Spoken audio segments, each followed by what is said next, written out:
और देखिए बीजेपी की दूसरी लिस्ट को लेकर लगातार मंथन का दौर जारी है। कोर कमेटी की मीटिंग में 150 सीटों पर चर्चा जो है वो लगातार चल रही है। पहले दौर में करीब 6 घंटे तक केंद्रीय चुनाव समिति और कोर ग्रुप की बैठक जो है वो हुई और आपको बता दें कि अब 8 मार्च को केंद्रीय चुनाव समिति की बैठक बुलाई गई है।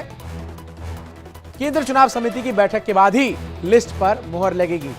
बीजेपी पहली लिस्ट में 195 प्रत्याशियों के नामों का ऐलान कर चुकी है और अब 150 के आसपास जो संख्या है वो बताई जा रही है। इतनी सीटों पर उम्मीदवारों के नामों को लेकर मंथन जारी है। एक राउंड की बैठक 6 घंटे तक चली, जिसमें कोर ग्रुप की बैठक में तमाम जो उम्मीदवार है उस पर चर्चा हुई। लेकिन इन सब के बीच अब सीधा ग्राउंड जीरो का रुख करते हैं, जहां से सहयोगी पीयूष हमारे साथ अधिक अपडेट्स के साथ जुड़ रहे हैं। पीयूष, क्या कुछ अपडेट है आपके पास? केंद्रीय चुनाव समिति की बैठक 8 को बुलाई गई है, ऐसे में इस बार किन किन नामों पर मुहर लग सकती है? क्या कुछ अंदर खाने इस वक्त सियासी हलचल है? देखिए चंदन, अभी केंद्रीय चुनाव समिति की बैठक 8 को बुलाई गई है या उसके आगे होगी, इस बारे में कोई भी निर्णय नहीं हुआ है।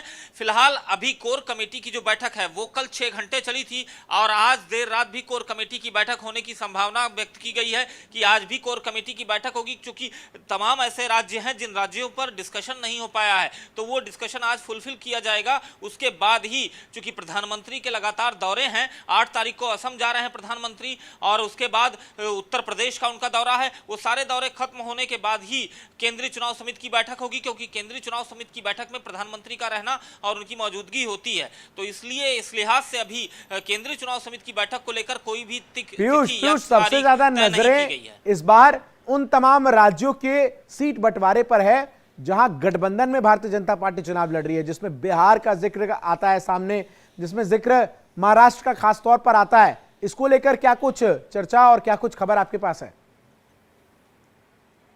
देखिए, महाराष्ट्र को लेकर चर्चा और खबर यह है कि खुद गृह मंत्री अमित शाह ने इसकी बागडोर संभाली थी। सीटों को लेकर किस तरह से तालमेल वहां सहयोगियों के साथ किया जाए, और खुद केंद्रीय गृह मंत्री अमित शाह महाराष्ट्र के 2 दिन के दौरे पर थे।